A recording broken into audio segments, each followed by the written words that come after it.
Welcome to a new spirit that will warm your heart. Welcome to a new spirit. Every day's a brand new start. Where encouraging words can heal your soul and dreams will be renewed. Welcome to a new spirit, a new spirit in you.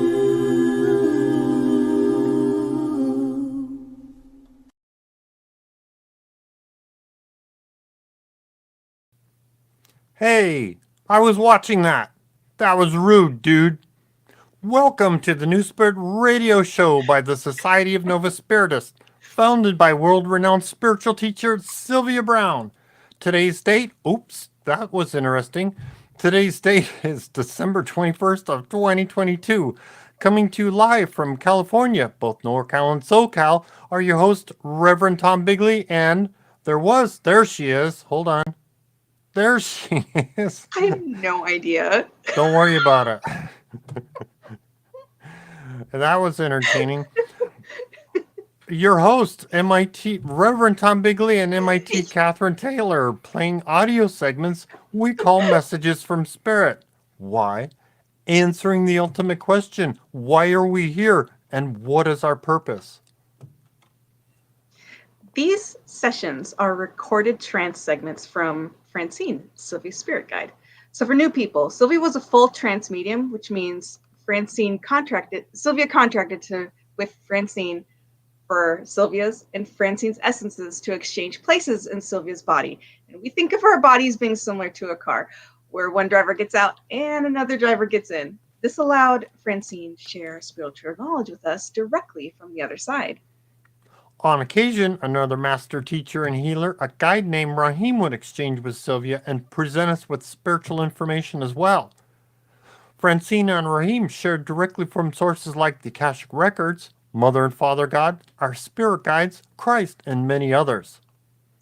And then meanwhile, during trance, Sylvia would sit on a nice bench in a rose garden on the other side. And here are our hosts, MIT Catherine Taylor and Reverend Tom Bigley. Hi, Merry Christmas. How do you do? Happy holidays. Happy holidays. Happy third or fourth day of Hanukkah? Yes. Something like that. Yeah, I understand. So. That's ongoing, and I think it's the third day, I got some interesting updated history on Kwanzaa. Interesting. At least a couple of different viewpoints on it, and the purpose and the fun ceremonies that get involved with it. Plus, we have our traditional Christian holiday coming up. Christmas is coming up this week. So yeah, lots of fun. And I know there's I'm looking forward to Chinese New Year too. So that's always exciting. Yes. Yeah. A lot of holidays and today is the shortest day of the year, the winter solstice, which is bingo. Wonderfully celebrated holiday in many of the beautiful earth religions across the world. Yes. Very good. Let's see. I'm going to adjust a little bit here. Thank you for reminding us of that. So it's the winter solstice. Yeah, the shortest day of the year. So now we can look forward to longer and longer sunlight hours coming up. Yes. Fun. Well, for those of you that are new, I like to talk about our agenda. We have. It always sounds, my attempt at making it sound silly that, hey, we do have an agenda, but at least we know we share what it is. It's not hidden. So first we'd like to start out with how did you use Novus philosophy last week? And you're welcome to share in the comments, and because it's always helpful to hear and share what other people are learning in their lives and experiences and so on. So, and whoever's listening right now, now's a good time to start writing those up as I explain a little bit more of our agenda here. Next, I'll talk about some announcements. We'll also share a moment of silence for special prayers. Then we get to listen to the trance segments. We will participate, for those that want to participate, in a meditation. And we have, I'll talk about some closing notes and listen in or wait, watch, do something. Be patient. We have a prayer ceremony towards the end we call a novena. And I'll explain that when we get there. I talk about some appreciation, then we conclude with a prayer by Sylvia. Wonderful. Guess what? We have a new candle. Oh, it's light a candle. Wonderful. That's really loud. Snap, crackle, and pop. So this one should last throughout the whole ceremony. Well, I should be able to blow it out towards the end. So I'll put that one aside. See how that one works. Cool. Now's our fun segment. How did you use Novus philosophy? So, do you want to pick? Do you want to do rock, scissors, paper, or something else? Rock, scissors, paper. Okay. I haven't done it in a while. Okay. Ready? Yeah. Rock. Okay. Rock, scissors, paper. Oh no! Ah! Okay. No. It's a tie. Do it again. Scissors. Okay, here we go. Rock, scissors, scissors, paper. paper. Rock. Oh, no. You win. Okay. I suppose I'll go first. And in the meantime, everyone who is listening, this is your chance to please share in the comments of what spiritual reflections you've had or spiritual experiences you've had in the last week or so, or what's going on recently. We'd love to hear your stories, and we send you our blessings. Can't wait to read what you have to say. All right. So over the past week, I have been doing a lot of reflection on the current trance segments that we're listening to right now on ego, and on how my own journey through my rejection experiences has helped strengthen my ego and helped me pace things. And helping me pace my life. And so now I'm kind of taking stock of trying to see the situation with accuracy, because that's something that I've really come to value more and more and more, especially this year, is just to really challenge myself to see a situation accurately. Not inflated, not underinflated, not humble, not too prideful, just accurately, to see the truth of it. And so I feel like I'm in a really solid place to go forward and be more adventurous with a few things that I've had interest in, but I've kind of put the brakes on, of being like, I don't want to do anything that could upset the apple cart, so to speak. Yeah. So I'm just thinking about, like, what is it that I want to do next? So we're heading into a new year, which is really exciting. It's a great time to do a vision board. So I'm also I've got tons of magazines ready to kind of raid and look through and to see if I can play around with ideas. And I want to make a vision board for 2023, and I'm just appreciating that it's been a tough journey, but man, it's turned me into a tough person, and I appreciate that. I appreciate the spiritual experience of all of that. Additionally, I've been saying a lot of prayers for China, because with the experience that they are going through with COVID, it looks like it's going to be a pretty rocky next couple of months. Wow. Then some. Yeah. So I would vote for that, for a special prayers, just for the whole world's health, and for us all to have as much grace as we can as we go through the next phase of us being here on Earth. Wow. Yeah. Yes, there is. There's a lot going on, and there was a recent reference. Quite a time to be alive. We'll be hearing more about references to ongoing things in the news, and if you're wondering what's going on, or if you're wondering, what was the term? Well, there was a reference to there's a lot of stuff going on. And that was at the time that the trance was recorded, and now we've got more things that are going on. It seems like, anyway. Yeah. What a time to be alive. Mm-hmm. So mine, I had this interesting epiphany. So I got to read the notes because then it might make more sense Yes, because of it took course. time Take your to time. create the visual, give everybody the same visual that I had. So what came to mind is life can be like a 2D video game. You remember the old crummy graphics of the characters running across and they'd have to jump obstacles and grab coins to earn the points. And of course, the fun one that came to my mind was Mario. And so Nice. that's a fun character. They have to jump over the hurdles and things, and then they got to jump up and grab the coins. Well, in our lives, we jump obstacles and we gain experience or learn our lessons, like grabbing the coins to earn advancement in our It's true. spirituality. You have to reach, right?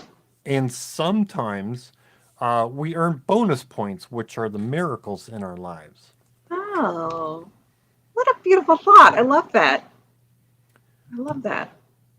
Yeah, thank you. That was no, where are you? There you are. Oh, there you are. Sorry, I had like 3 tabs up. It's okay. Like, where are you? Yeah, that was Um, the thought that came to mind was how life is kind of like those video games because I've had another I don't know what to call it. I've had a couple of them and they don't happen very often. I kind of think of them as bonus points, not just collecting points, and but these are like bonus points. Um, well, it's there are the miracles that just show up, and I have very little influence on it other than I'm standing there and oh look, this is a wonderful thing. But um, occasionally I will be doing something and all of a sudden it feels like um, the magnetic energy around me changes, like just oh, shifts, and, interesting. and I'm like, I can't describe it because it's more of a sense, and um, how you've got a sense of balance that says, oh, I've got gravity under my feet. I'm supposed to be standing upright like this, and this is up and this is up and down, and that's left and right. Well, it's not that I get dizzy; it's that it feels like from a balanced perspective that things are shift, something's shifting, something's influencing that um, uh, the what's the right word, gravity, the gravity influence around me, and I go, whoa, okay, that's interesting. um, so that but that also seems to, if I go back and look at the several times that's happened, or the few times that's happened, there's been a change for me. So Interesting. it's I'm not sure. I want to think of it as something got changed in me, that removed or adjusted, or something emotional. At least that's what's coming to mind for me. That's the conclusion I'm seeing. Uh, and it's kind of seems like that's what had happened in the past. But there's less, how do you say, um, there's less like evidence of there being an adjustment in me. It's just things changed after that. Events and what I was doing and so on changed after the past times that I've done it. So anyway, Interesting. that's what's going on. It's a beautiful reflection. Beautiful reflection. And it reminds me of what Jesus said of like knock and it will be open to you, but we have to Yeah, knock. We have to reach. right. We have to reach in order for us to get out of the ruts and to get closer to places that are more peaceful and in alignment. As somebody just commented, Miss LJ just commented on the in her reflections. I really like that word of like, oh, it feels like it's in alignment. Yeah, Yeah, okay. have to knock. Yeah, it's great. It's great. Shall I read some of the comments? Sure. Wonderful. So, hello to everybody, and glancing through, Melissa shares, never have I felt so included in a religion before and not felt judged. I connected I connected with my aunt and told her about you guys because of the spiritual chats you guys have. That's wonderful. Nice. Auntie, if you're here, we send you our love. Wonderful to And have you you here. got it. Mhm. You got Yay! it. Yeah, It's yeah, absolutely. you got the point. That's Mhm. I mean, you've got the idea, the philosophy, the premise, and the Yeah, goal. no judgment. Yeah, no. Whoa! I'm having an earthquake. Really? We just got shook here. Uh-oh. Now it was like a three Okay. and a half, something like that. But my whole desk was just shaking here, and all my Oh dear. things that are propped up, they're like, "Arr." And I'm like, oh, Okay. it was little, so we're okay. But I was gonna warn Okay. you in case I disappeared. Okay. Well, if we have to, if something gets a little bit wild here in California, we will just reschedule Yeah, no, I and think post a note we're that good. everyone's It's not a okay. big, Okay. not a brutal. So the one in Humboldt, Okay. that was like 6.4. That was much Yeah. bigger. That would have shaken a bunch of stuff, more things in here. I'm in Yeah. like mid California. For those of you that are other places, I'm near San Francisco, so I And didn't I'm in even the south. feel. Yeah, I didn't even Very feel far, anything very about. far away. Yeah, we're far away from Humboldt, and this one was a wiggler, just a mild wiggler. But anyway, we'll figure. We'll get to hear Interesting. later what the heck that was. Thank you, Mother Earth. Okay. Um, okay, so Gibson shares next. I've had some health issues this month, but I've been talking to my body and listening and decided to take a break. So next step back, so take a step back and relax a little bit more. Good. I hope Good. that it's restful and restorative, and I'm glad that you're listening to what you need to do for you. Yeah. Plus Great. the fact that we're being bombarded more with flu and the child virus and Yeah. more people coming out with COVID. So Please uh, take your vitamin C, everyone. Please. Please take your vitamin C. and if you feel how do you say, what's the right word? If it moves you, wear a mask when you're near other people, and it's not just for Yes, you; respectfully so. it's Yeah. for them too. So Yeah. I think it offers a double help uh, as minimizing. Anyway, that's our. Yeah. Yes. Thank you. Thank you. Yes. Miss LJ shares, my reflection is to remove all things and situations that are not in alignment with my sole purpose now and what I see in my future, i.e., stuff like material items, viewing the news, amen, girlfriend, etc. All right. Melissa shares again, my aunt has been seeing my uncle talking with my now deceased mother. He has dementia, but he talks very clearly to her. It makes me realize that the spirits who are still earthbound are here to help too. Yeah. Well, they're not necessarily earthbound. It's the um, as people are progressing towards leaving us, graduating. Um, um, they're getting connections to the other side, and it's not about who's earthbound. It's about who's over there. Talking to him. My Mhm. grandfather did it. He Oh, wow. he would tell my dad, Emily's waiting for me at the beach. They Oh, lived in San Marcos. No, I don't recall which hospital or where it was, but it was somewhere um, near San Marcos. And I guess their favorite spot was the beach. But she had passed first, and then he later passed. And I knew right away that that's um, um, he's he's about ready to go when he's getting those kinds of visuals and so on. yeah. I remember Sylvia started talking to her dad before she passed too. She was in the hospital, right? That's what I heard. I didn't So hear that's it that's what I myself. remember Michael saying. Yeah. Yeah. Okay. Oh. Um, and let's see here, some other comments. Miss LJ shares a little bit more. I would like to get back to organic gardening and donating my time to where my skills can be used. All these material items in my life I can't take with me to the other side, so I want to have more of a spiritual journey. Amen to that. Nice. Amen to that. Yeah. I find that meditating some time on that thought really helps me to actually have motivation to participate a lot more in my life, which is interesting. Just interesting. The new trend, decluttering. Right. Yeah. Yeah. Addie shares, I dream very vividly and remember my dreams, and I log or record or type them to listen to my super conscious. Otherwise, the dream will run in my brain all day. Good for you. That is very healthy.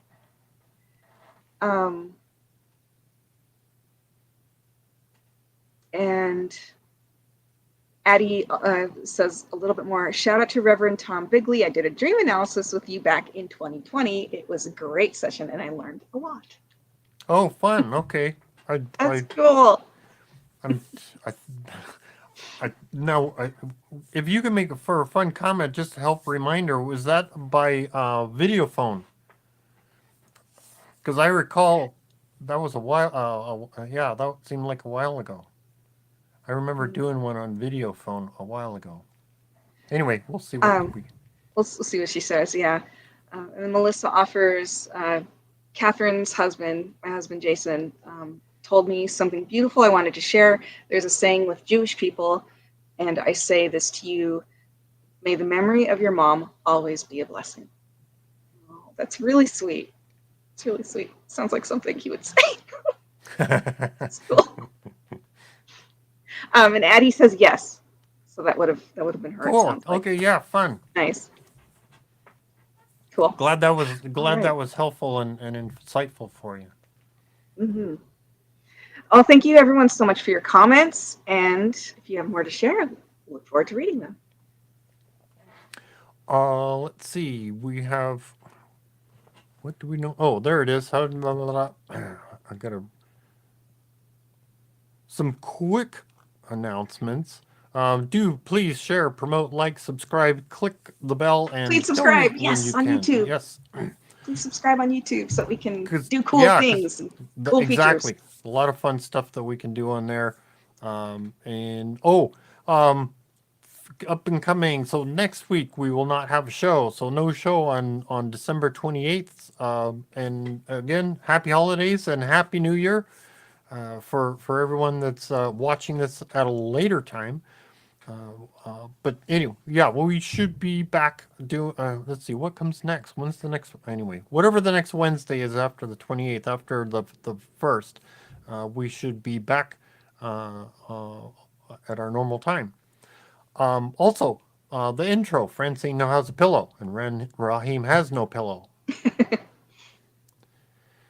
Let's see. We did that, and now it's time for special prayers. So if you, what you feel is needed, visualize it. Visualize the outcome, and of course, ask for the greater good. Why is that? The term, this is an expression from Francine, asking for the greater good, and I recall it as it has to do with, we've got our charts and experiences that we want to have. So yes, you can ask for someone to become wealthy and a millionaire and a billionaire, but what's their chart? So instead you could ask, hey, I would like to have them have perfect wealth for the rest of their life. And so, that asks for that wealth to be in their life, and it fits the chart of experiences they want to have. Oh, sorry. I thought I heard something. I did hear something funny, but it's the garage door opening, not an earthquake. So,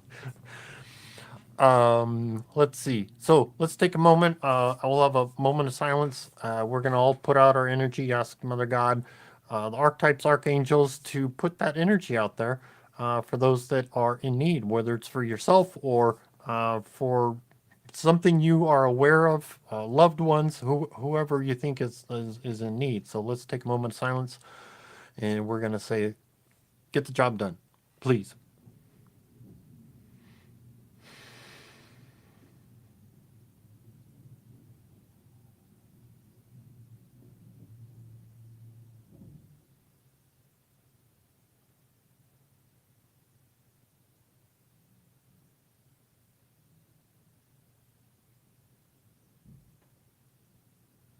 Amen.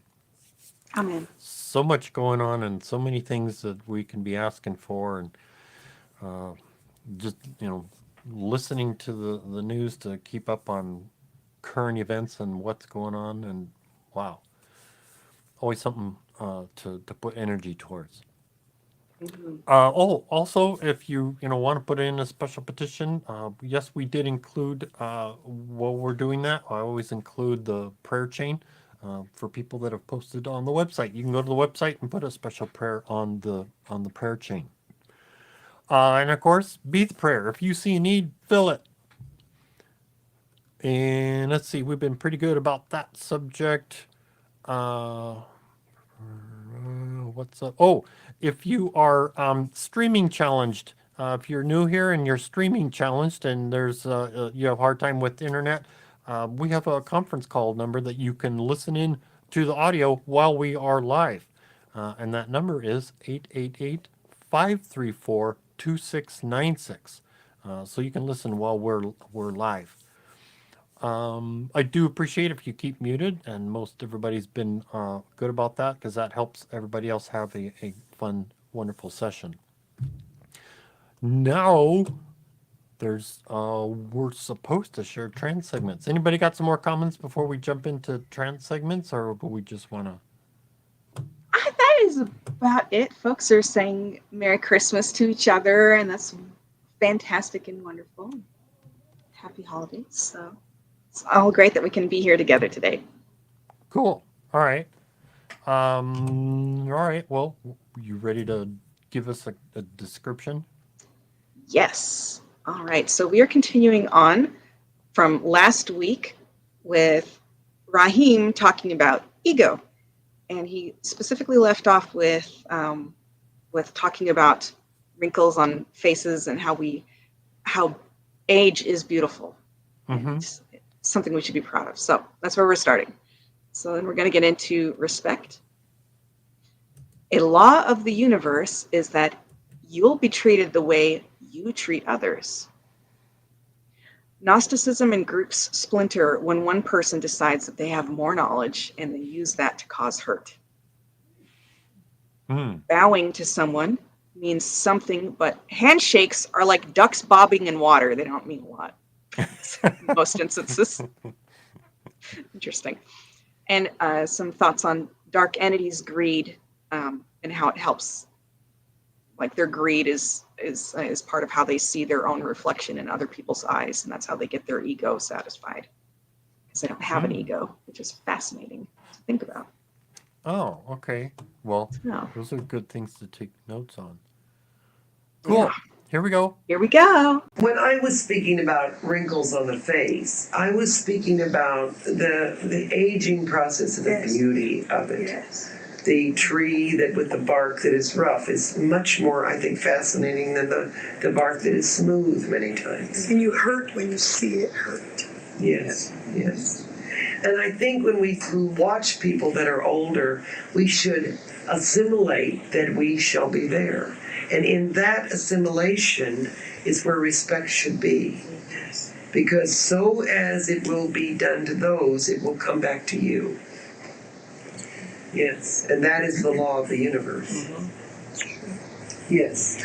Could you address the potential extreme example of an ego out of whack in The Angel of Light? Or would it be better the extreme lack of respect? Which way would you say that Lucifer went? It is always a separation from anything that is good, derisively to form its own kind. That's always the very, very heart of negation, regardless of what it is. Any singular focus and someone begins to splinter off and create an autonomy unto itself, then becomes an ego. He said, this is what has been done through all creation. Something is good, kerneled, pure, and something breaks off and says, I will collect, I will do it. Don't follow that good, come over here and follow my good. You say, but then that would take away free will choice, wouldn't it? You see, Gnosticism doesn't take away any free will choice. It means everyone, as Sylvia's always said, is headed the same way. So aren't you marching all the same individually to your own tune, but just happening to hold on together and walk because you want company? Other than that, it means nothing. Absolutely nothing. It's just that you can turn to each other and say, yes, I believe in a mother God. Yes, I know we're all going to the same place. Yes, we're going to have a great time. Yes, we're going to do good and help people. And we're going to, as she so aptly put it, we're going to survive this. And that's why you walk together. Otherwise, walk singularly. But the derisiveness comes when the pontificating of one or a group of people rises up to shatter something. To split. To split. Is ego the term for ego is such a loose phenomenon, like lack of respect? Would that be an extreme lack of respect? No, it's more than that. It is, no, see, she's shaking her head. She knows what, it is that I am better than all the knowledge, all the words that, and I saw it, you've all seen it, we've all seen it. And that's the one thing that Gnosticism has that is going for it that's so marvelous, but the one thing that it has is the deepest pitfall, is because it is seemingly loosely attached by knowledge.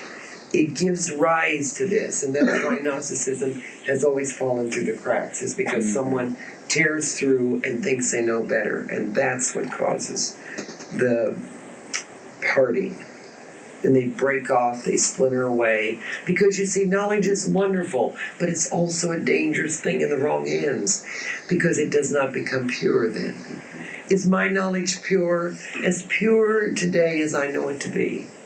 But does that mean it's pure knowledge? No, only God has pure knowledge. Don't ever think that any man, any spirit, sitting in front of you, anywhere, has more knowledge than God. We are spokespeople, hopefully, penitently, prayerfully, hoping that we're giving always the right knowledge. We study, we talk to people, we ask for guidance, we have cheat notes. We have guides talking to us, helping us through it, making sure we don't misquote, misguide.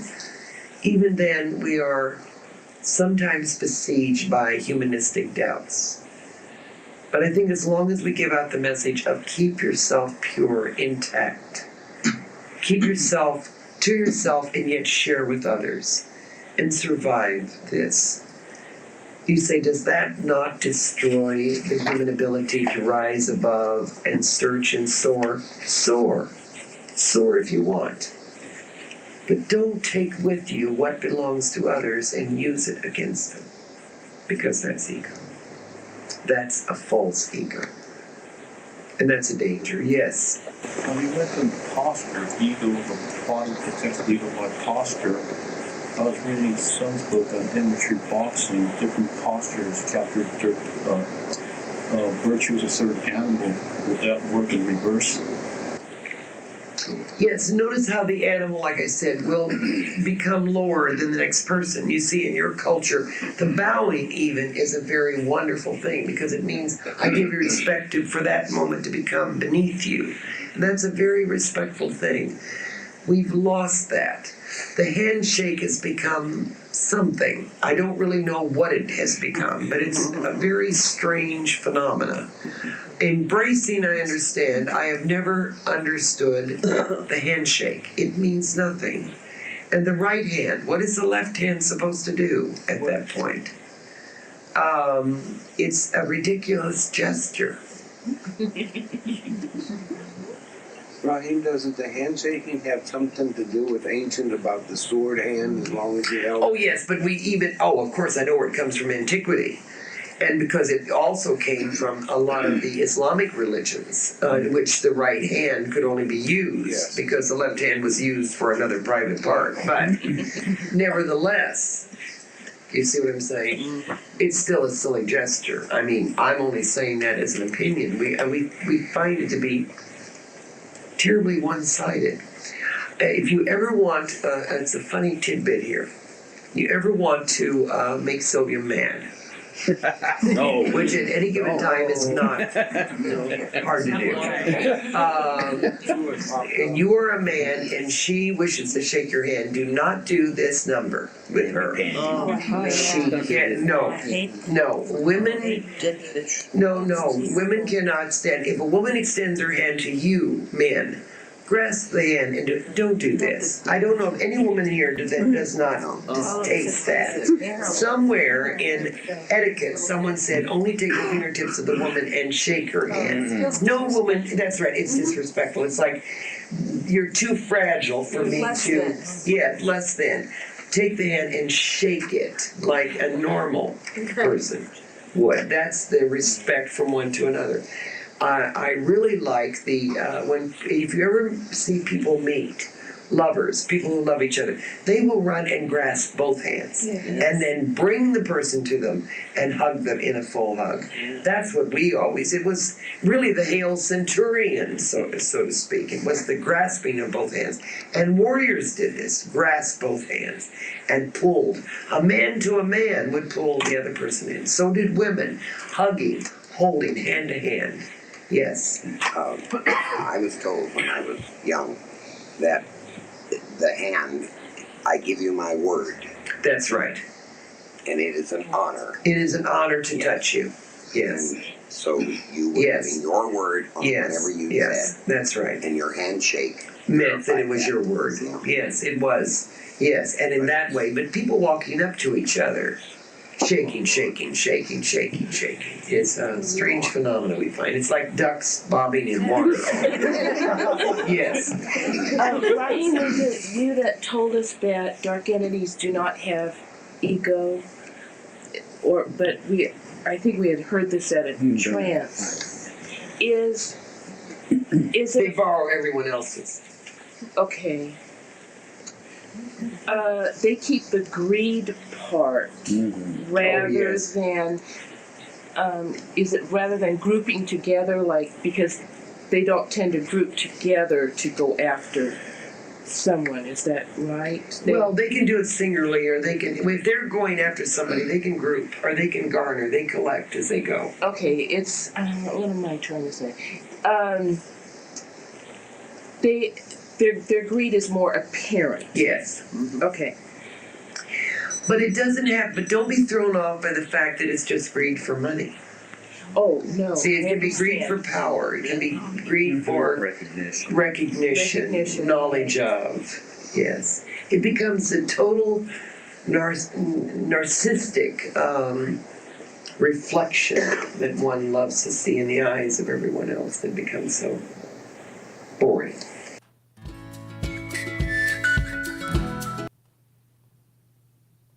I'll help you. There you go. Thank you. They were talking about greetings and so on, and if you're, what's the right word? If you're auditorily, visually impaired, they were talking about where the shaking Sylvia's hand. What gets her really mad is if you put your palm, if you grab her hand so her palm is down. As in just like your hand. If you grab and force her palm down, like you were gonna, you might have seen in movies where you kiss the top of the hand of the woman, and that's what Raheim was referring to as would piss off Sylvia, because that's a meaning handshake. Grab it and mean like you said, grab it like and shake her hand like you mean it. Give it a good squeeze and say, "Hi, how are you?" And greet them.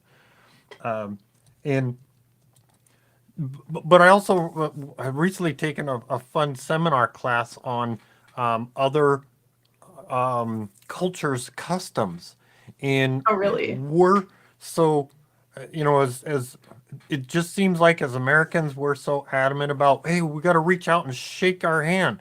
That's our greeting, and if you don't, you're being impolite. Well, okay, but we have people with other customs, and you're forcing them to abide by your custom. If you reach out, you're, in essence, forcing them to greet you like you do greet. Why not greet them like they greet people? Which in the seminar they were encouraging, let the other person show you how they want to be greeted. So Oh, interesting. don't force them into how you think you should greet someone or your custom. Learn how they like to be greeted by letting them greet you. Interesting. Yeah. That reminds me of a professor that was at my undergrad university years and years ago, and he was an anthropology professor, brand new. No one knew him, and I was told that the very first day of class, he just came in and sat down on top of the desk, like cross-legged, and just didn't say a word for 45 minutes. Nothing. Said nothing for 45 minutes, and everyone was like, what is going on? What is going on? What is going on? What is happening here? He didn't say hello. There certainly wasn't any handshakes. He just came in, sat on the desk cross-legged, and just like waited for 45 minutes. And like people would be wondering, like, I'm paying how much to go to this school, and this is like an entire class. Like, what is my life even about right now? And then at the end, then at the end, he said, "Okay, you have just sat through a Navajo greeting ritual." Wow. He's like, there are other cultures that say things differently, and it is up to you as anthropologists and of studiers of people that you have to listen from the very, very start and when you first meet somebody of how it is that they are interacting with other people too, because you all had very strong reactions, right?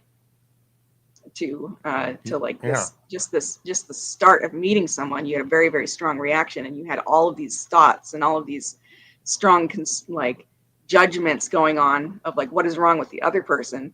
It's like you can't do that as an anthropologist. You can't do that.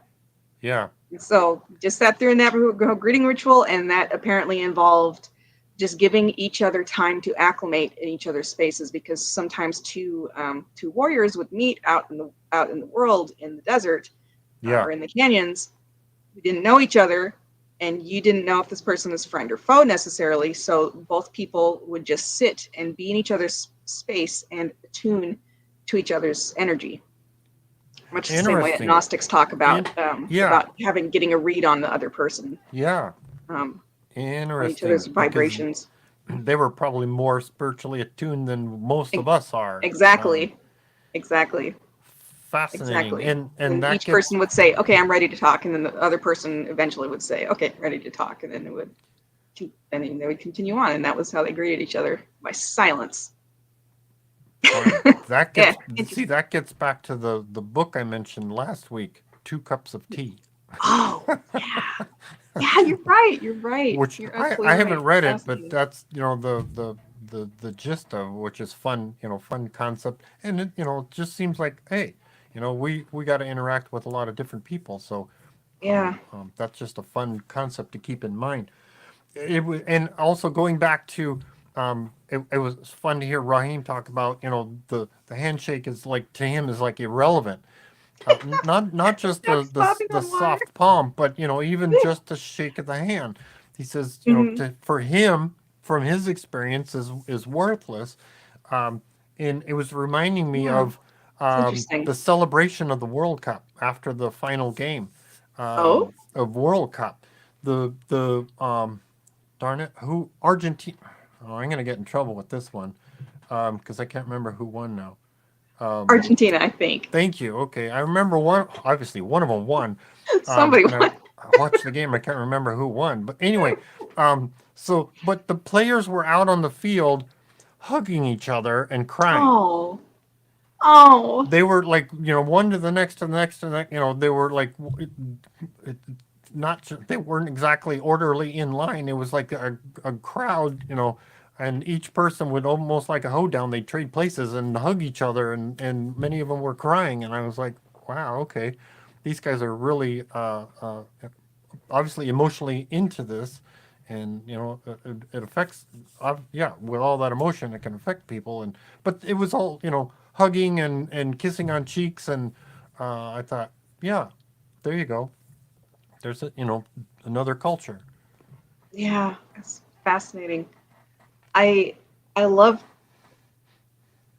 how he, like, for this, saying like what do gestures mean, and like that's basically what this is looking at. Like, what are all these gestures, like what exactly is this gesture communicating, what Yeah. exactly is this gesture meaning?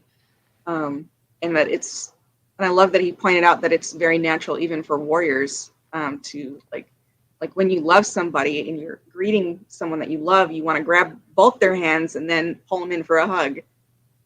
Yeah. Yeah. It's really sweet. It's really sweet. The embrace, Yeah. it's what we, being in physical, what it reminds me of is being in a physical body and having that recollection and longing for merging with someone. Yes. That's the closest we can get, is slapping, face to face. Yeah. Yeah, it's interesting. There's one other part, since we're now starting to talk about dark entities, just as a reminder to anyone who is newer to the podcast. Like, when we talk about dark entities, we're talking about soul color.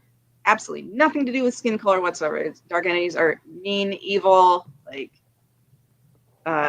Charles Manson level of just no remorse individuals whatsoever. And these folks are just here walking around in the world in order for us to learn from, because we can't learn anything when life is perfect. So that's that, if you're if you're wondering and you're new. Second thing I wanted to say is that regarding dark entities, we've been told in the past that dark entities have a really hard time like clumping together unless they like get into a situation where they can attract a cult, which is really super interesting to think about, because now he's explaining more of the psychology behind that, and it makes sense to me now that I'm listening to it. Because if a dark entity, like he's saying that dark entities don't have an ego, and they're getting their ego fulfillment by looking at other people. It's like, oh, in you I see a mirror of myself, and therefore I am fulfilled because of my own like greed and vanity. And so that makes sense. Whereas like us on our own individual path, we are in the process of trying to find appreciation and fulfillment for what we already have, and joy in sharing it with other people. But dark entities don't have that experience. So that makes sense for why they're solo creatures so often, because if you have a bunch of dark entities in the room, there's nothing for them to bounce off of. There's no ego for them to bounce off of. So of course they're going to disperse. Plus they can't get along. Yeah, they can't get along. Can't get along. Or it's challenging for them to get along. I guess if they have a common cause, it helps them, but it's I think they said in past trances the only time where dark entities can stick together and stay together is if they are united for like a super evil purpose. Yeah. That is like Satanism and just like horrible things I don't even want to like mention. It's like whatever. Trash. Anyway. Right. Anyway. No, I had I don't know if it's a soapbox or what, but he was talking about ego and their difference in ego, talking about collectors. They want, but it's also people that have their even white entities with their egos out of check, or gray entities with their egos out of check, can become collectors. And what pops to my mind is, if you look over the internet, there are several other resources that talk about, listen to, Raheim was saying about, people will say, listen to me, I have the knowledge, I have the great information. And that reminds me of how many other places are promoting Sylvia's material that aren't Novus. There are several different YouTube channels, Facebook pages, and the like that are promoting Sylvia things. But what is that doing? They're collecting people, thinking that they know better. That's how I'm observing is they're they want people to come to their site. Oh, this is my site. This is a wonderful. Well, hey, the original material's here, so. We're providing all the information that's needed, the original information that is going to help you out, and they're the ones that are out there going, hey, look at me, and it's just unfortunate, but and some of them are former ministers. They're out going, hey, look at me, come and do, I can help over here. Well, Yeah. we're here. The Novus is Yeah. here, not over there. Yeah, I had an experience where, because honestly, like as long as people aren't tearing each other down, I personally am just like, oh, cool. Like people are doing like their part to share cool things. Like that's really cool. That's always the perspective that I come from. Usually, I try to err on that side first, give people the benefit of the doubt. But I tried joining one site at one point a couple of years ago, and I got back like the worst email. Like this person who's the owner of this group was just tore me down. I was like, I don't understand this. They're like, you're associated with Novus, and I was like, what? I don't understand this. I don't know you, and I've never done anything except just be kind, and I don't. Yeah. Well, That was an example of what Raheim is talking about now. Yeah. Which is like when people tear each other down and try to get territorial about knowledge. Like knowledge. Right. Has nothing to do with territory. You offer it and you enjoy it together. It's not just territory, but the way they were, the way you explain that or express that, it's, I don't want anything to do with Novus. Get out of here. I'm the one. It's about attracting attention to themselves. Yeah. That's what the way you expressed it. That's what it sounded like. That's what that person wanted was. They wanted to be Novus, not associated. That's why they didn't want you there. Yeah, I serve. I just want to serve the better good. That's it. I love knowledge. I love sharing it. I love being able to be here to every Wednesday with you and being with friends and talking about God and it doesn't matter where, what shape or form it comes from, but territorialness is that's ooh boy, I walk the other way if I sense that people are territorial about knowledge. Ooh, I walk the other way. Mm-mm. Yeah, it's not good. So well, that was 75 cents worth. 75 cents. It wasn't 2 bits. It wasn't 4 bits. It was 75 cents. 75 cents. Yes. Cool. Any more comments, or do we just jump into the next? Kristen says, yeah, you're right. And I love Novus. A couple other people are like, what? Yeah, internet is crazy. And Dee says, that silent greeting sounds lovely. No pun intended. Sounds lovely. Uh-huh. It does sound lovely. Gibson says, Argentina, Tom. Good. Thank you. I didn't watch it. Oh my goodness. It was all over the news. I mean, and I'm like, anyway, it's like, oh, wait a minute. Who did win? Well, anyway, never mind. Thank you. Mm-hmm. Yes. Anthony shares Aram Shem Bethsara Sakarelianaha, which is something that we were told is a blessing from Lemuria. Oh, I had forgotten that's that what. point. Yeah, but I think that because a couple of times Francine is will say something, she'll get the name wrong just a little bit on something, but then she clarified later it's from Lemuria. So it's not Sanskrit, it's Lemurian, or not Aramaic, it's Lemurian. Anyway, fascinating. I challenge myself to remind myself what is the because sometimes I fumble through those, but blessed be this queen on high that is sacred to all who come to her. Yes, yay! Thank you, Mother. And thank you, Anthony. You said, yeah. Anthony, yes. Thank you, Anthony. And so that's what the comments look like for now. Thank you very much for everyone who has said something. And maybe we could look at, what do you think, the next segment, maybe? Not maybe, let's do it. Let's do it. All right. Okay. I love it. So, segment number 2, how dark entities borrow ego from other people. Humans and our collections. the location Bimini, so the location in the Azores, that was that was where Atlantis was. And Atlantis's crystal Fresnel lenses. I'm going to get into a description of that.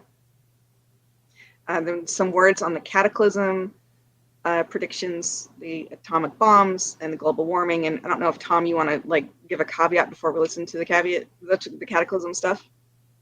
Cataclysm. Oh, so yeah, there was a prediction made about a cataclysm that California, the west coast of the United States, from Canada down to Mexico. You've got the Pacific Plate out on the ocean, and that's carving in underneath the Pacific Plate's carving in underneath the edge of California and the west coast, and over time that was predicted that somewhere around, I don't remember exact times, but somewhere around like 2004, that was supposed to break off. That was the idea was that was supposed to unite us and bring us together. It's going to make a big shift because of that. A natural disaster can cause a great shift in people's spirituality, their ideas, their lessons, and so on. However, the dates got moved, but also maybe it was before 2004. Anyway, that's the number I recall in my head, but there's I'd have to go back and read.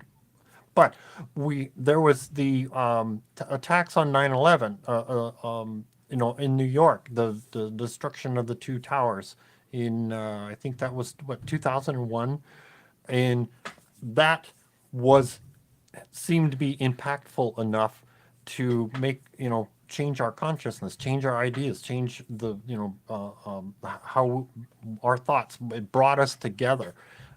So that it seems like was the a replacement, or it was the option to have that versus the whole of the West Coast just falling off. But granted, that was the prediction, but obviously it hasn't happened.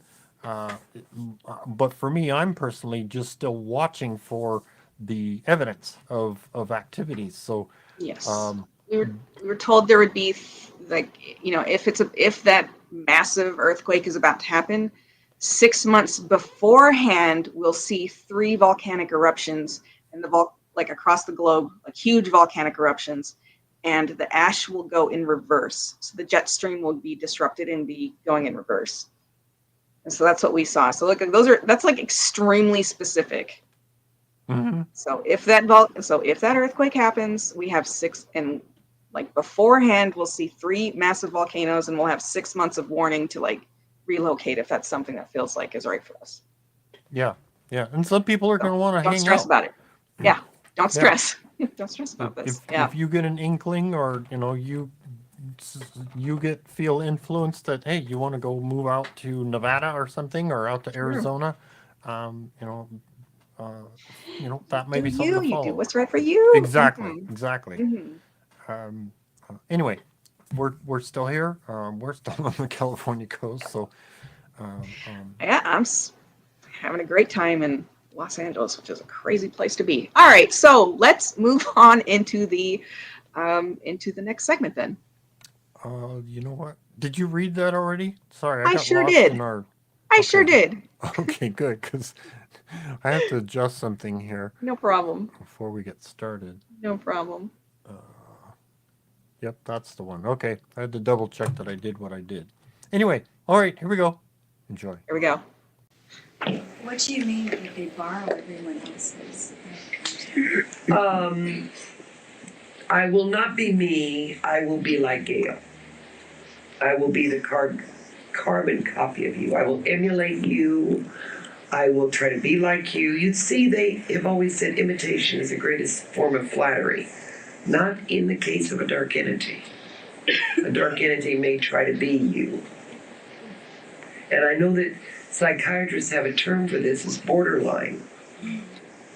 But in a dark entity, now sometimes it's pure emulation. I want to get my hair cut like yours because I like your haircut, or whatever. I like to wear black because you do, or whatever. But when it becomes, I want to talk like you, I want to act like you, then they borrowed you. So it begins to be beyond imitation. It becomes you. It's an obsession, yes. It's an obsession. Yes, it is frightening. Because this is where we see the psychosis come in.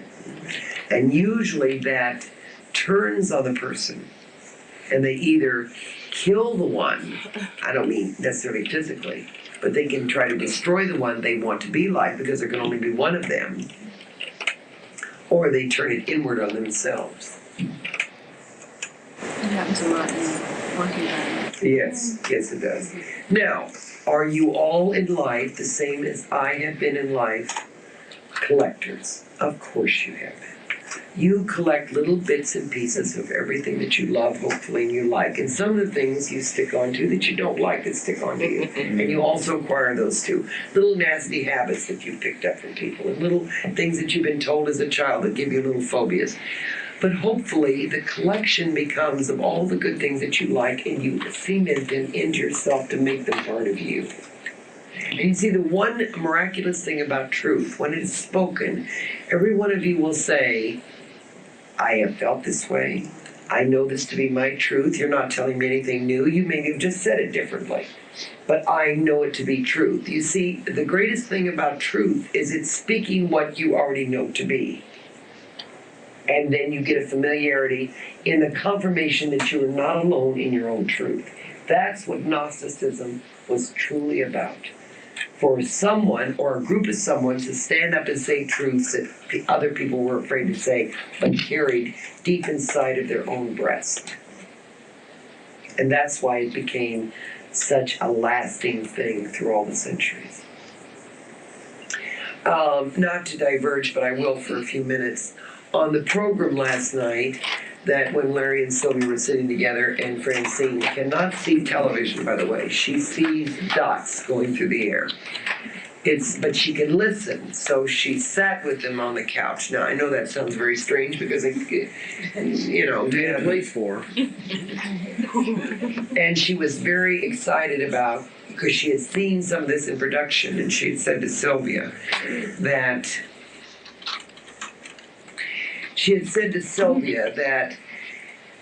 she was very impressed with how they did the program, but she also was very concerned because they had mixed up Lemuria with Atlantis. Oh, yes.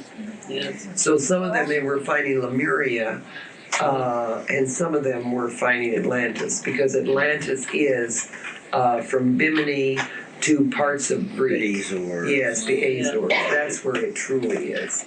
And in the year, very quickly, towards the year 2000, they will find it. They will find the temples. Well, they will find... They found the roads off Bimini. There's wonderful structures off Bimini. Yes, and they will find it. They will find it to be true. They will find the crystals. They will find the... Ooh, I want to give Francine a kudo, can I? Yes, you may. Thank you. Kudos, Francine. No. 100 years ago, when I first came into this, I was very deep into physics and mathematics and optics and lasers. And Francine was describing the crystals of Atlantis. And she goes, but they were very different than you know them to be. She said they were flat structures with ridged grooves. Yeah. Not so much like a big, thick glob of crystal. She said, oh, no. These are very specifically cut, grooved perfectly. And it made me crazy because only for a few years, if that, had the notion of what's called a Fresnel lens been in existence. Now today we see them all the time pasted on the back of cars. You know those flat things that give you a wide angle view? Mm-hmm. Guess what? It's flat. And guess how they get the effect?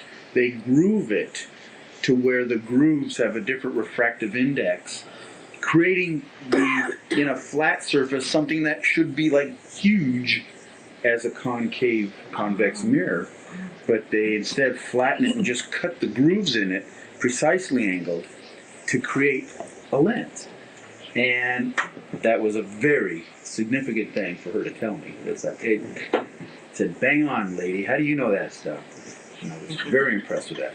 The other good thing, now you and Freddie probably collaborated on this, but with some satellite imaging, they have finally discovered that there's at least 2 more very inaccessible caves in the Qumran area. I was the one that came out. If you look back on your I'm sure we archive records, I told you that there would be 2 more caves that would be found. And they had to have them from the air to find them. Yeah, the satellites. So hopefully we can dig them up. They will. They're already rushing to the site now, and that's going to be, yes. Is Hawaii the tip of Lemuria? Hawaii Parts of it. Sure, any island sticking up is. is Lemuria's going to come up too, Oh, sure. Lemuria will come up when this, and Atlantis comes up, and then when and then we go down. well, the part that's we're on now goes down. Displacement of water brings something else up. There's no doubt about that. Does it reach to Japan? Not quite. Close to, though. They're having an awful lot of upheaval. Oh, and China now. You see, you're right on the ring of fire. Everything is going up. Volcanic action all over. You're going to see more and more. And look at your weather. What's happening? Yeah. The weather is changing from Australia to every part. Yes. Since the drastic weather change we've been having, does that have anything to do with the atomic explosions they've started? Oh, yeah. In France? Yes. And those, they finally stopped. Yes. Yeah, I know, thank God. But it also has to do with the global warming, which of course that's added to, because once they set off those bombs, they are tearing more of the atmosphere.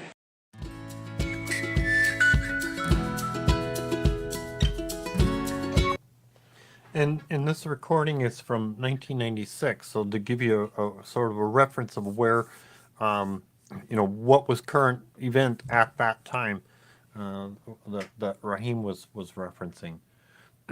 The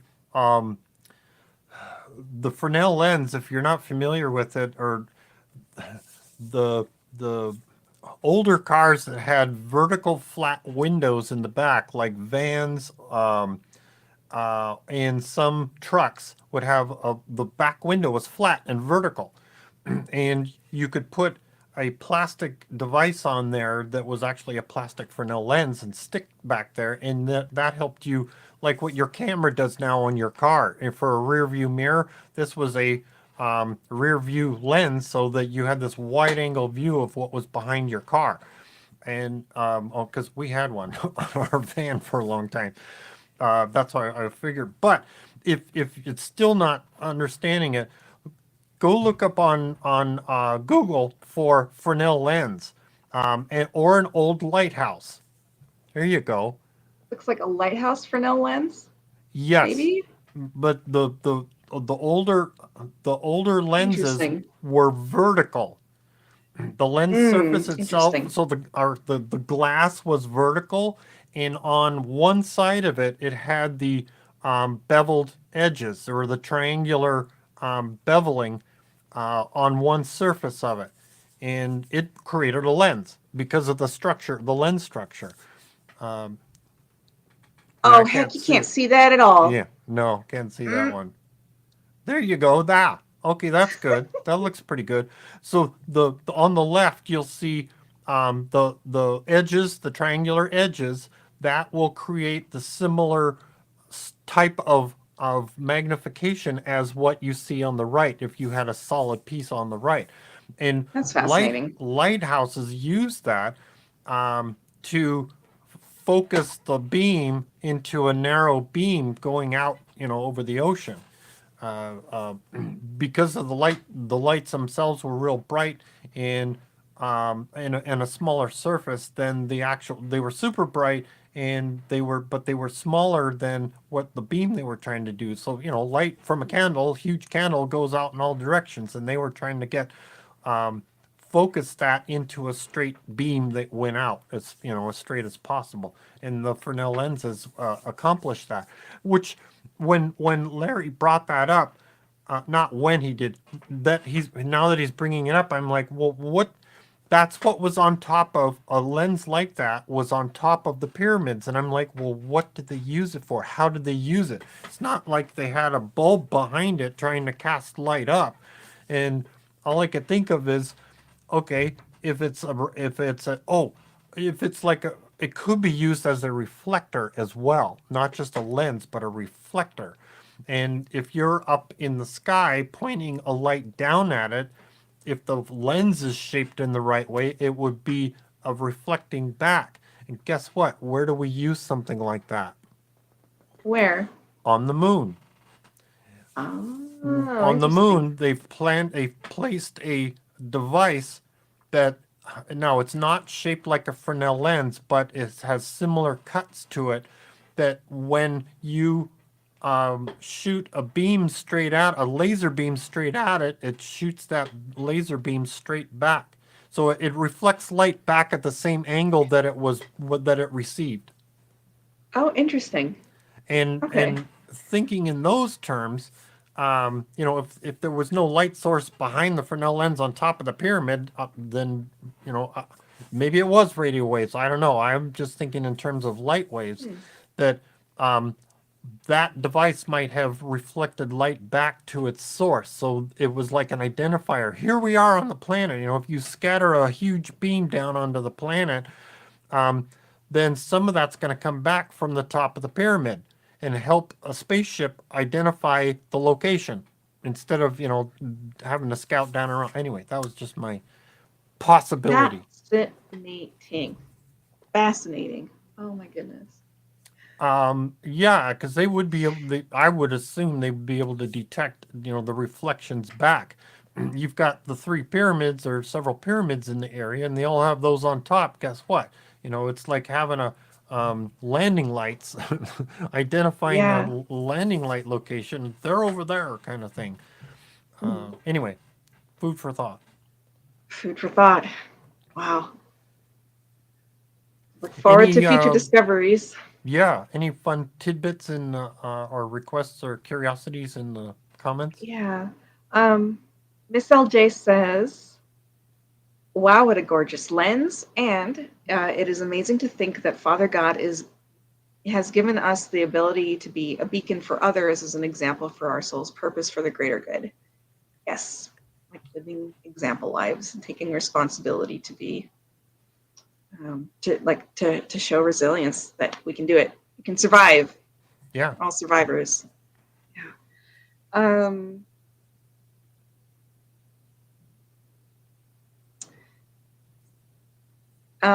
And then she has one more comment saying, sometimes it's tragic that it takes a natural or man-made disaster for us to come together with love, empathy for our fellow man. Yep. It's true. Yep. It's true. It is very easy to get sucked down into all of the disasters in various ways that seem to be happening all the time these days. But it is just a reminder, at least to me, how important it is to just remember that these are all spiritual lessons, and the important thing is to try to be there for people who are in your circle, and to also try to give some help to people who might be a little farther away. But if you know someone who needs help, be the answer to that prayer, and that way it strengthens our community, and that's really what it comes down to, and to take joy and pride in doing that. So that is what keeps me from getting sucked down into just oh God, it's just one disaster after another. I just don't let myself go there. I just remember that, the context of all of this is spiritual growth and togetherness, to helping one another. So, yeah. So those are the comments, more or less. Did you have any thoughts also on other things that we just listened to? It's really interesting that Hawaii is part of Lemuria, and yes, any of the Pacific Islands are part of Lemuria. Like, can you think about that? Like, if Lemuria were to pop up someday and we saw it, like Hawaii, this beautiful tropical place, would probably be as cold as Everest, and Yeah. really turn into a very, very cold place very, very quickly. Because they're mountain peaks, basically. I would assume. You'd be Well, looking at. a fun tidbit. What was it? I believe I recall the way I understand it. Francine had mentioned that. I don't know if people are old enough to remember Jacques Cousteau. I Oh remember yeah, watching the National Geographic. I think it was National Geographic shows with Jacques Cousteau. He found Atlantis, um, but he was how do you say, told not to tell anybody, for lack of a better term.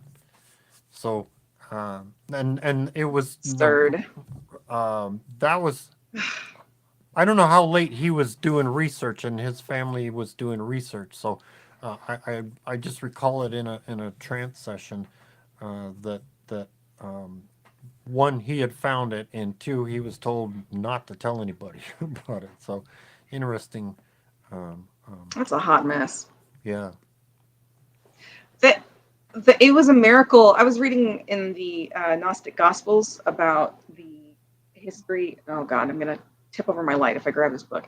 If the history leading up to the Dead Sea Scrolls being able to be published and available, it would have been just an absolute disaster if certain academics had been able to get a hold of it, because of how contentious and territorial, here's this word again, how territorial people are of knowledge. Like, I want to be the person that publishes this. I want to be the person that finds this. They're so territorial about knowledge and discoveries that are major, and it's ridiculous, because all of these things should belong to the human race, and it should be up to any of us to be able to look at it and be able to ask questions and find out what clues we can into our past and our history. Yeah. Be it Dead Sea Scrolls, Atlantis, Lemuria, The Library of anything. Alexandria. The Library of Alexandria. Oh my goodness, yes, absolutely. Thou shalt not read. Thou shalt not read. You shall burn it down. Yeah. Gosh, what a travesty. Yeah. I used to think of who earned the highest retributive karma, and those are the kind of things that I think of as earns retributive karma. But there are other antiquities that have been destroyed or ruined, and when one culture takes over another and wipes out artifacts, valuable things, or defaces stuff. But then again, where are we?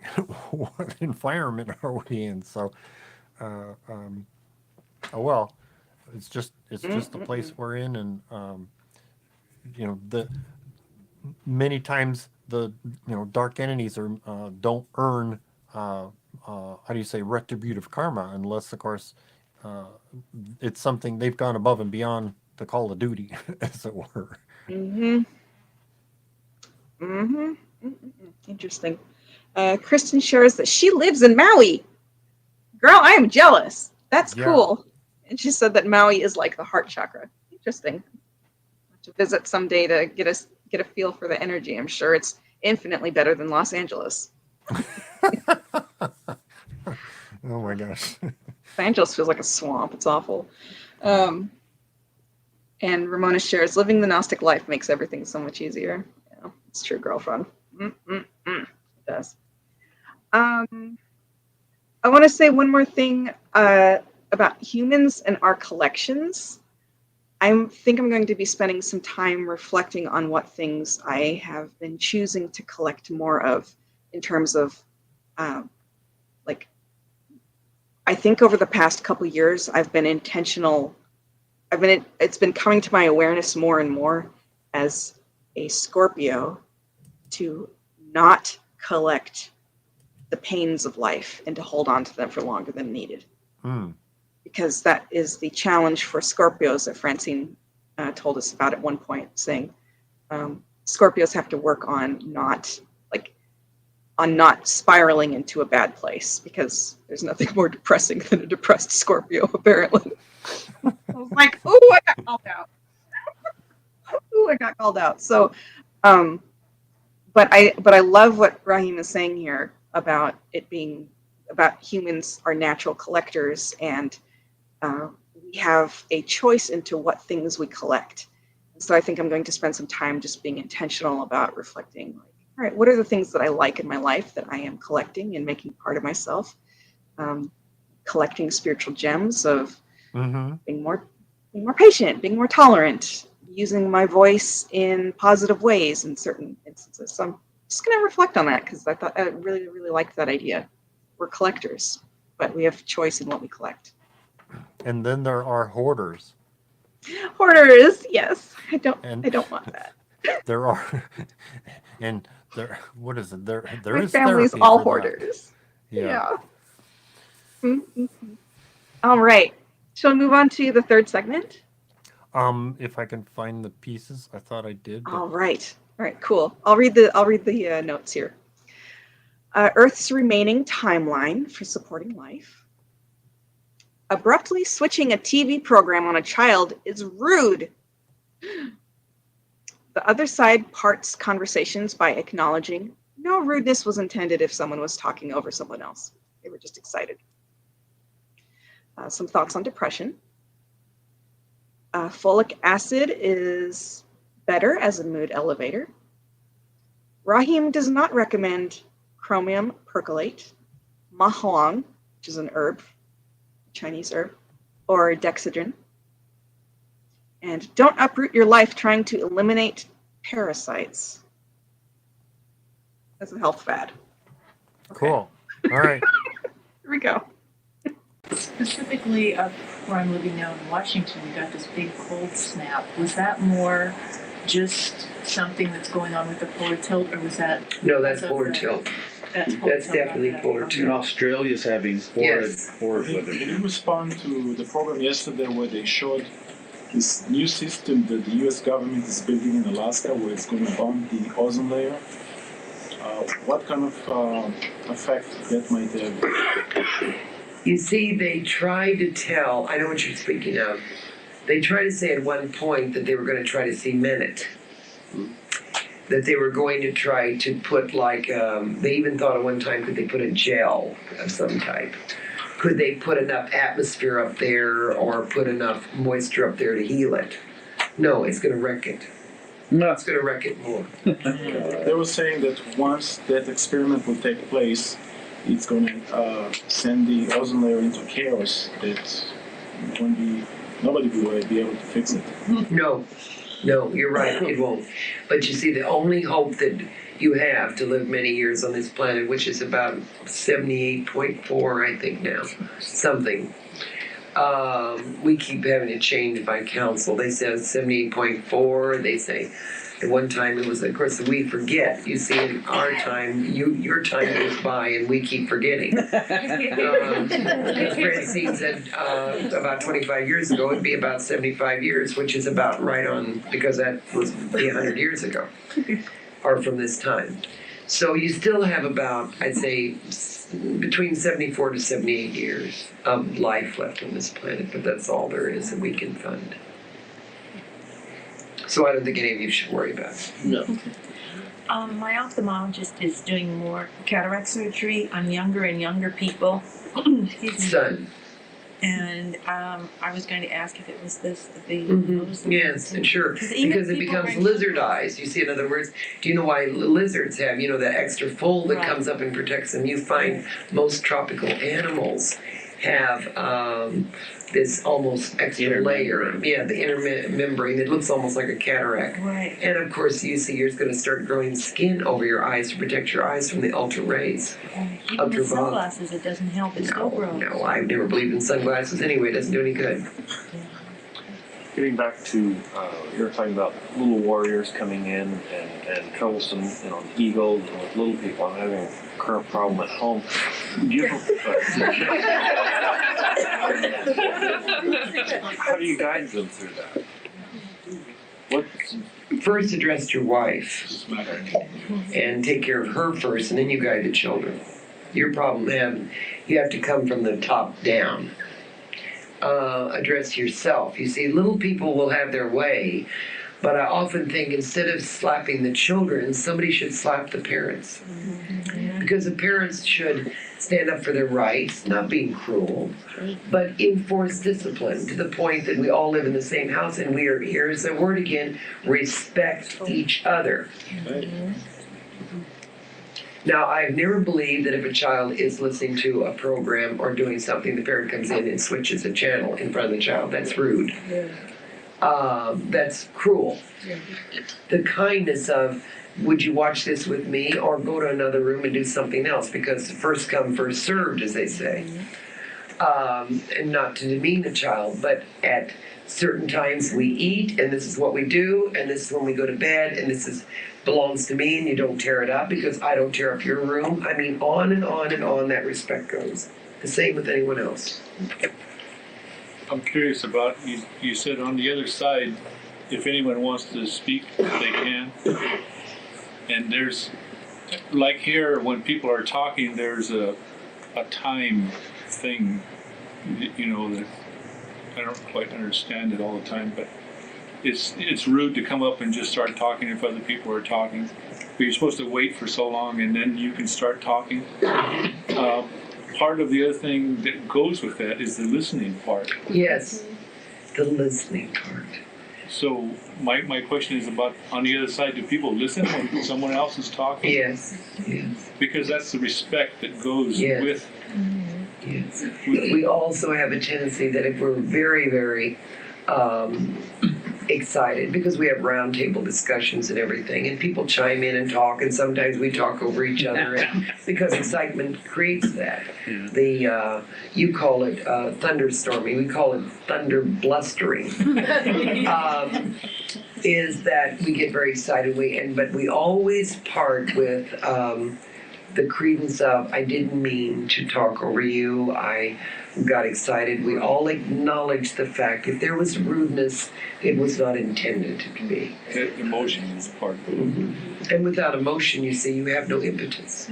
It's only when the person, and many times you'll walk up because you're so excited, people will be deep in discussion, and you'll come in with something exciting, you don't mean to, and probably at that moment, you're probably going to tell them something more exciting than they're talking about anyway. Because people, by and large, can sit around and be very dull. Yes. My question is, if somebody is depressed and they've gotten off track, and this is when they start losing respect when they had it before, is this a biochemical change? It can be, and we're seeing more and more of that. Non-activation of maybe the whole glandular system goes down. We're seeing more and more of that. Glandular system just dumping, and when that happens, depression sets in.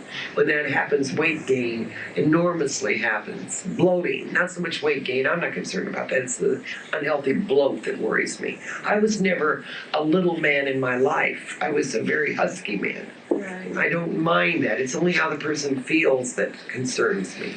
Because pantothenic acid is sort of a mood elevator. Would that help? Folic acid is better. Folic acid is better.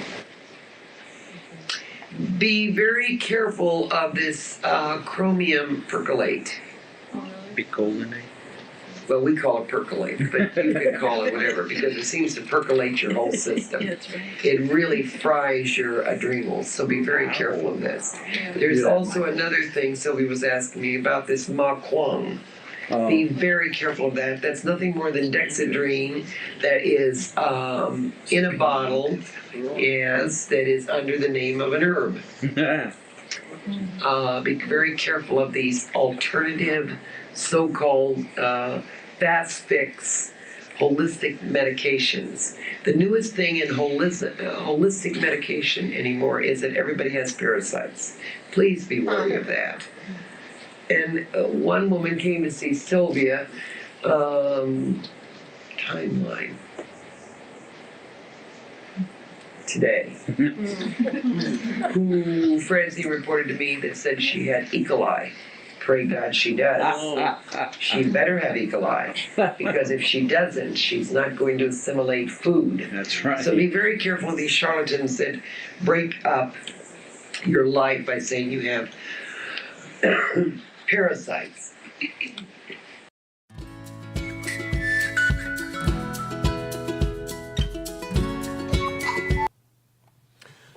Yeah, we've got all kinds of fun stuff in our intestine to keep us balanced, keep us nutritionally in a healthy state. And if we're trying to disrupt that, that's going to be disruptive health-wise. Yeah. It's interesting. Interesting things. You mentioned earlier about, or asked me about, to kind of premise the cataclysm. There was the cataclysm. I almost want to say catechism. The cataclysm was about the Western North America falling off. That's the cataclysm. The other thing that was referenced in this segment was about the end of the planet itself, just saying, hey, right. I've had enough. Right. And that's still, somewhere out in the future there. I mean, you wonder, hey, was this supposed to last forever? Well, if we had left it alone, it probably would. But look at what we're doing to it. We've heard about the ozone layer, but we're watching the news, all the evidence that we're seeing of global warming. The weather's changing. We know that the magnetic poles are shifting, which that's a normal, natural thing that happens. But we're destroying the Amazon. We're dumping how much oil and garbage into the ocean. The ocean is warming up over time. We've got plastic particles that are just like, microscopic plastic particles everywhere. And getting into everything. We're destroying this planet.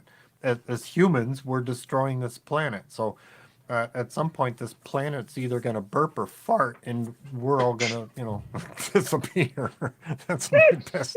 The planet's going to take care of itself, and there's going to be a big disruption. But that's somewhere out in the future. So.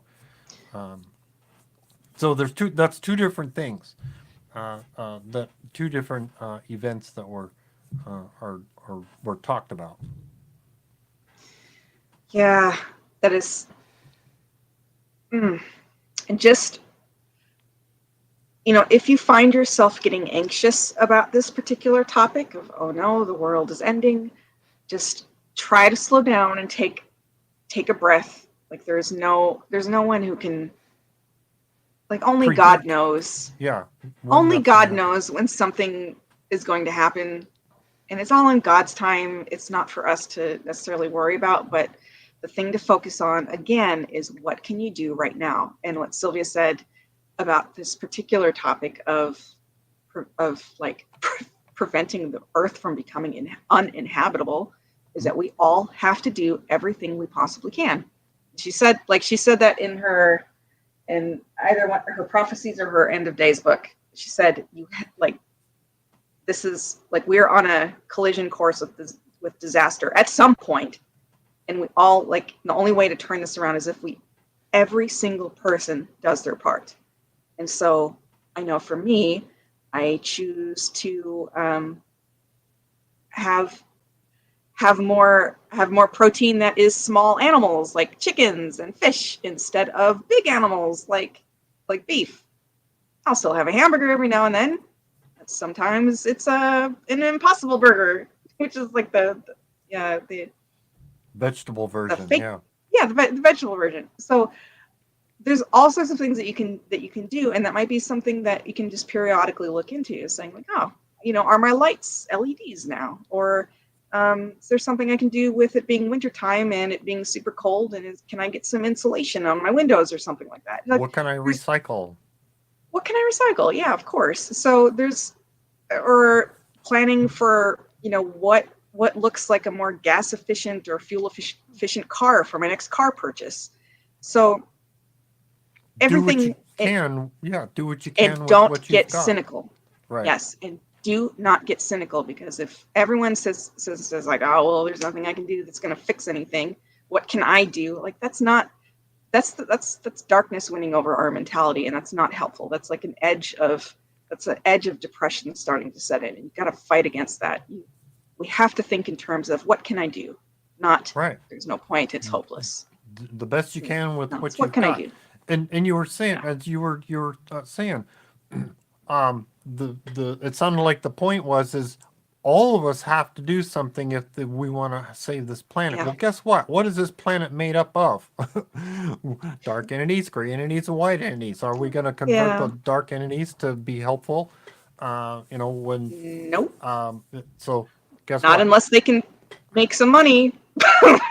Yeah, exactly. Let's be honest.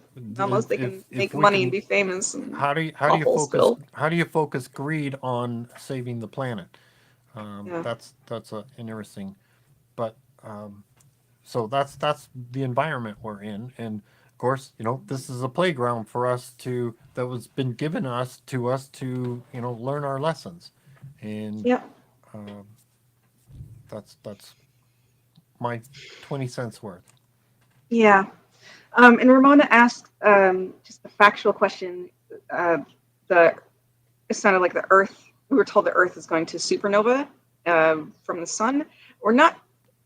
What I recall them saying is that one possible route could be that the Earth becomes so hot that it turns into its own supernova. But before then, like, people aren't going to be able to reproduce because it's just going to be such a mess. People aren't going to want to reproduce. There's going to be like tons of like hormone problems that are going to get in the way just because there's so many pollutants, and so it's just not going to be feasible to keep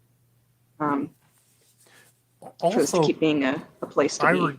I recall a little bit about it's called swinging of the planets, the repositioning of planets in Yes, the that was solar another system. option. So, Yeah, it's another option. Look at Mercury and Venus, how close they are. What organic things that we have now would survive in that position if these planets were to swap places. So that's kind of a only God knows what's going to happen. I remember them saying another point that one thing that could happen is that the Earth just goes back into being uninhabitable for a while, and then they'll try again in a couple million years to try to recolonize it. It just depends on what's going to be in the habitable zone.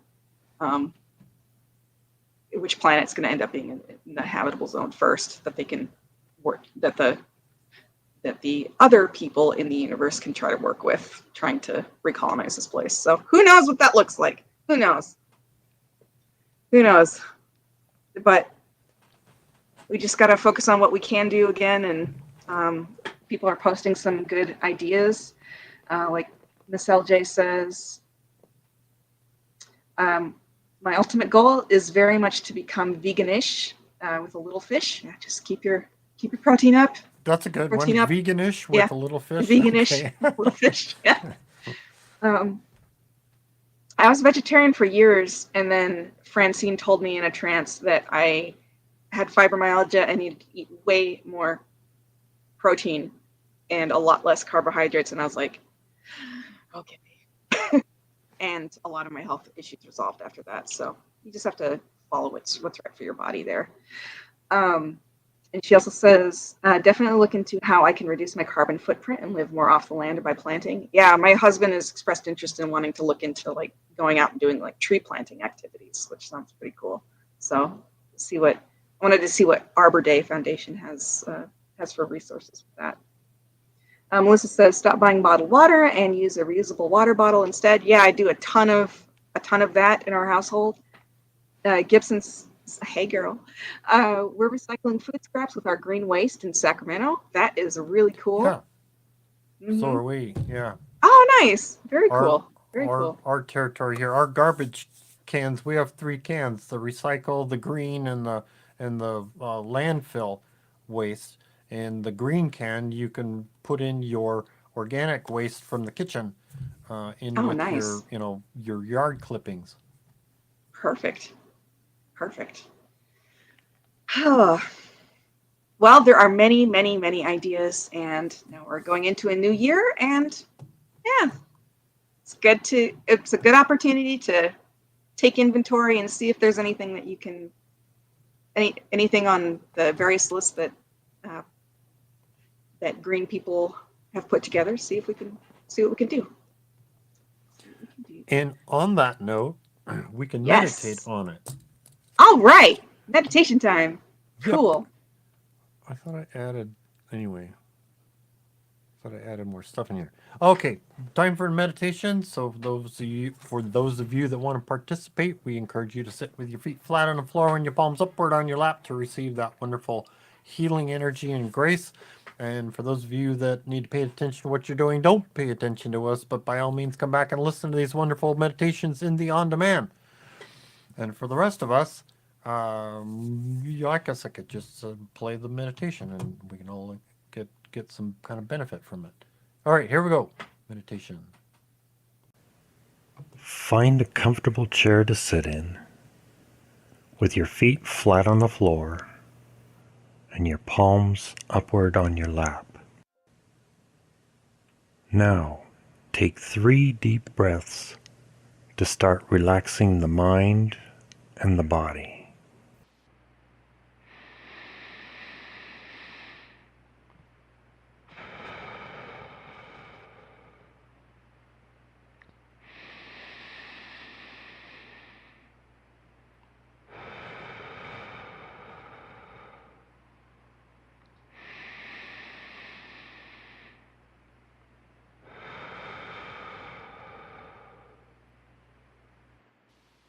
When you are ready, close your eyes.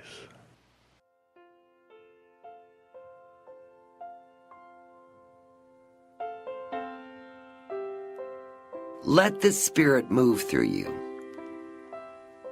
Surround yourself with a white light. Put gold light around that and purple around that. Feel yourself breathe in these ribbons of color and let negativity out. These white, gold, and purple ribbons instantly hook up to the divine, your God center, and to the God we serve and love, who holds us gently in the palm of his hand. Feel love travel down these ribbons of color and go right into your heart, threading through your mind and releasing all guilt.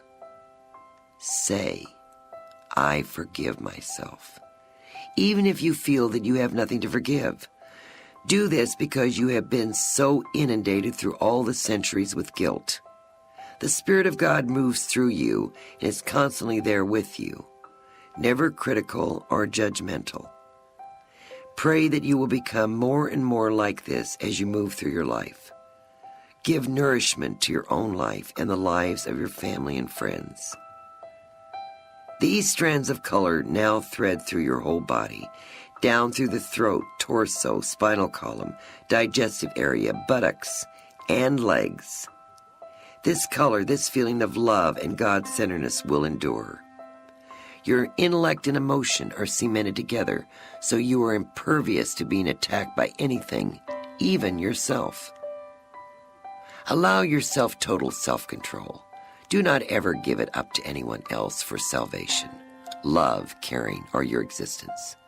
Promise yourself that you will take care of and love yourself. Promise that you will no longer be tortured or victimized. No one can hurt you anymore. You can do this without becoming uncaring, unfeeling, or unloving. Of course you can. Say, I forgive myself, love myself, and I am in control of myself. Feel the energy coming through your entire body. From toes to head, you come up feeling absolutely marvelous.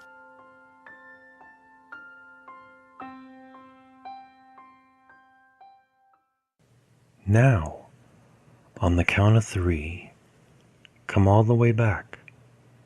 1, 2, 3. Fully and totally awake.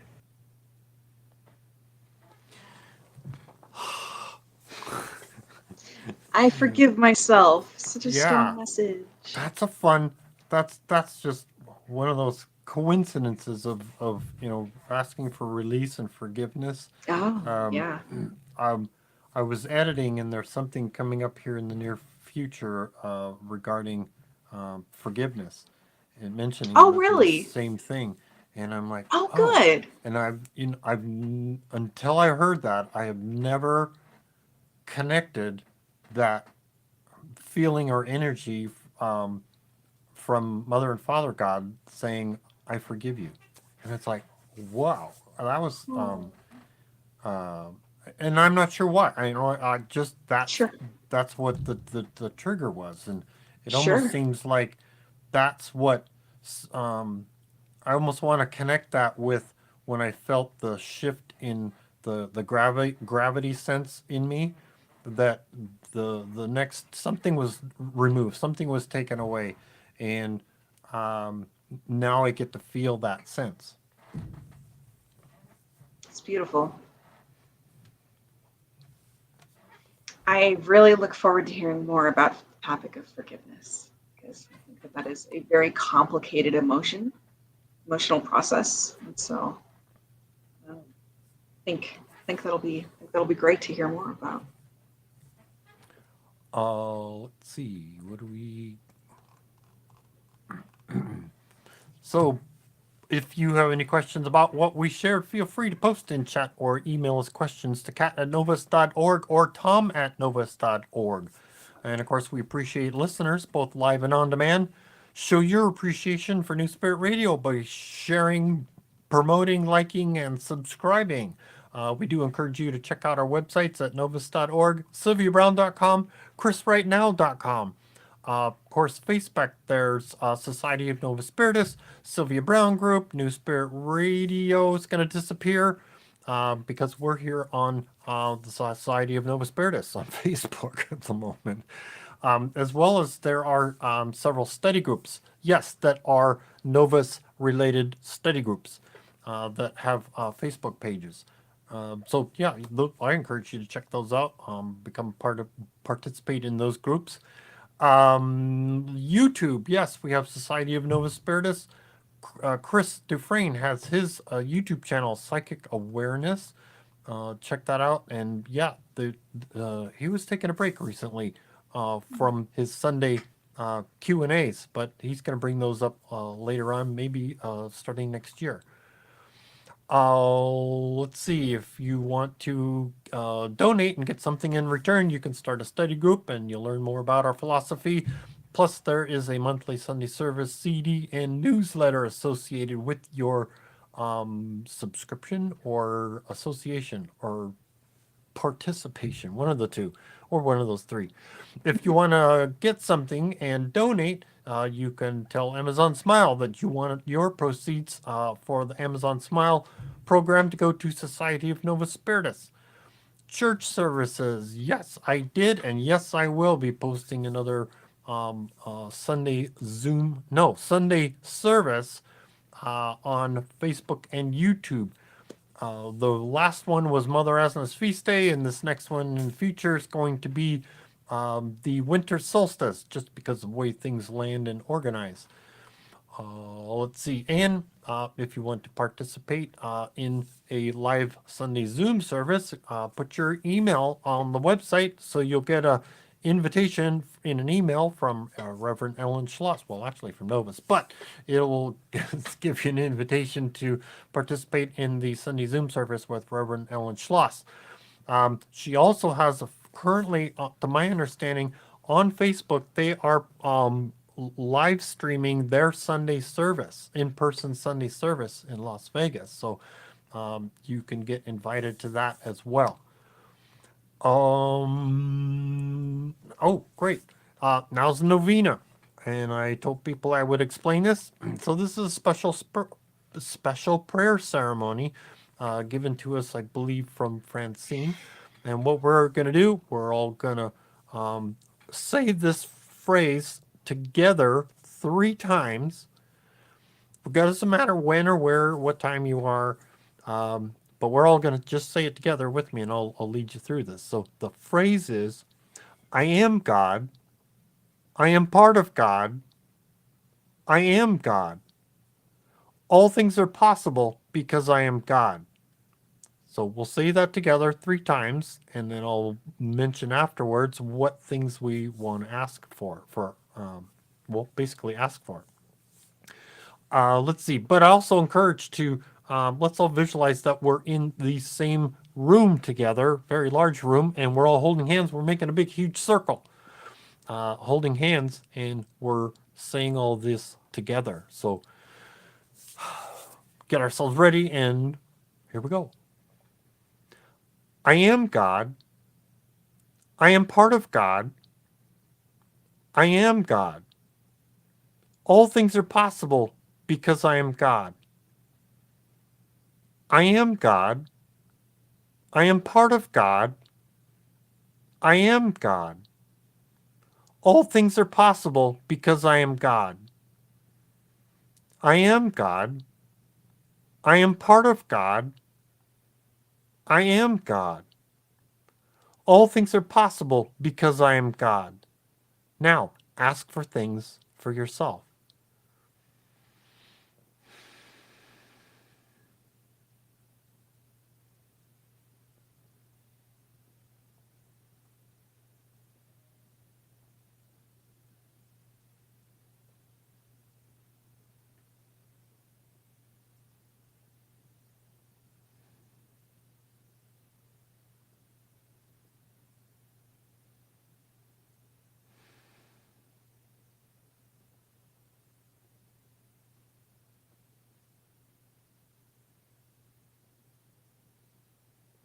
Okay.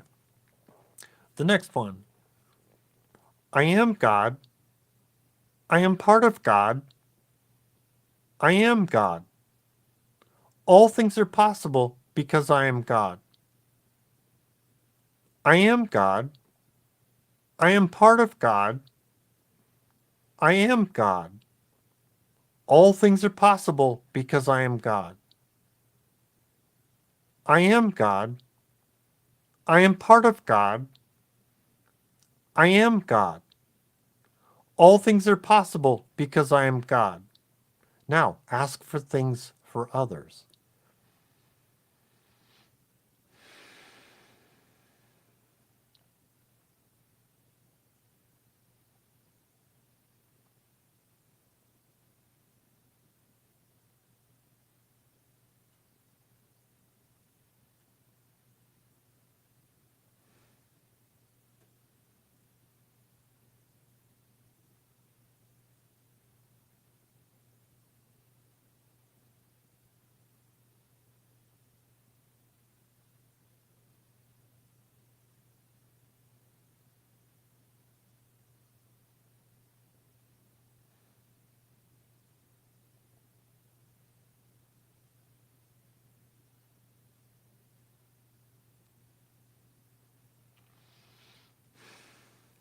Okay, and the last one.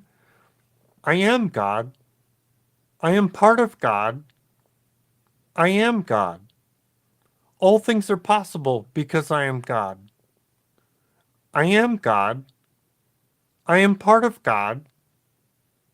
I am God. All things are possible because I am God. I am God. I am part of God. I am God. All things are possible because I am God. Now picture our light going out like a beacon for others seeking this spiritual knowledge, and that we get to share.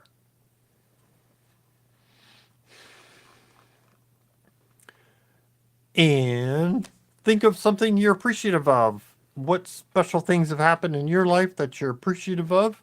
And in the meantime, show your appreciation for Francine and Raheim for researching all of this wonderful knowledge, for Sylvia coming to this insane asylum of the universe to start this movement, and for showing us how to get some peace of mind and grace while we're here, Asner for helping us and protecting us, Father God for providing the most prestigious school for us to experience, learn, and satisfy our unique spark of curiosity, Bob Engel for helping out with some of the audio and some of the graphics, and Sammy and Javon for the wonderful intro-outro music. For the show, writing, setup, hosting is MIT Catherine Taylor. Editing, technical direction, and hosting is Reverend Tom Bigley. And now, it says here something about a prayer by Sylvia. And here we go. This looks good. Let's go for this. Pillar of Light Prayer.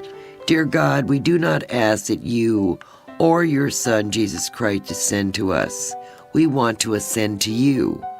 We want to lift our hearts and spirits together as one, traveling up this golden thread, which is our soul, like a pillar of light, so that grace travels both ways. Let us feel ourselves ascend higher and higher to your blessing, to your grace, surrounding us in a purple flame, rinsing out all the negativity and all the hurts and disappointments we have gone through this year. May we bask in the blessing of all the good that we have done and feel the peace that descends now as we ascend higher and higher. Let this pillar of light shoot out of the room and begin to rise higher in the sky, because we want the power and the thrust of this to go higher and higher like a beacon of light, showing everyone in our world that Novus Spiritus does have the answers.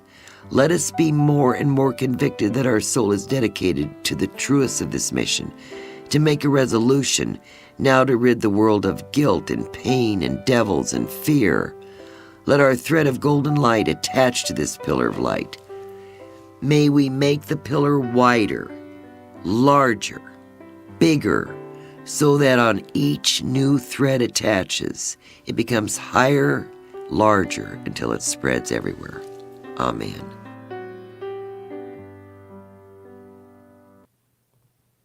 And Kat's going to tell us. Remember that Jesus wants everyone to know that he is our friend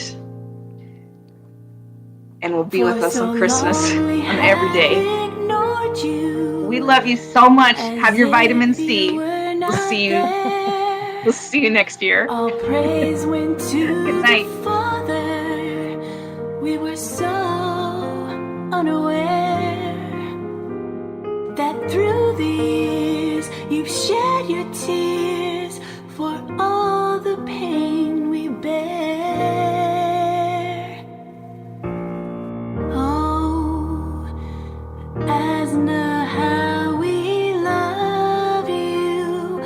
Place no one above you. Always thinking of you. Bless your name. You are Mother God.